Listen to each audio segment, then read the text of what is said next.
బయలుదేరాడయ్యప్ప బయలుదేరాడయ్యప్ప పావన పంపా నది చేరినాడు అయ్యప్ప చేరినాడు అయ్యప్ప చేరినాడు అయ్యప్ప పంపా గణపతిని పలకరించాడయ్యప్ప పంపా గణపతిని పలకరించాడయ్యప్ప పెద్దన్నకు వందనాలు చేసినాడు అయ్యప్ప పెద్దన్నకు వందనాలు చేసినాడు అయ్యప్ప జై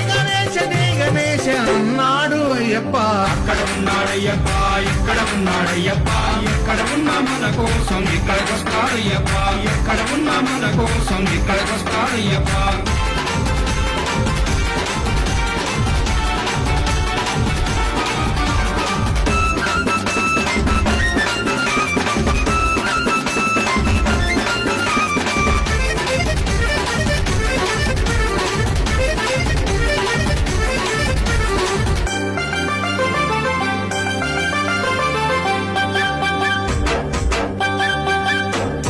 పంపానదిలో స్నానమాడి బయలుదేరాడయ్యప్ప బయలుదేరాడయ్యప్ప బయలుదేరాడయ్యప్ప పళనిమలై కొండపైకి చేరినాడు అయ్యప్ప చేరినాడు అయ్యప్ప చేరినాడు అయ్యప్ప సుబ్రహ్మణ్య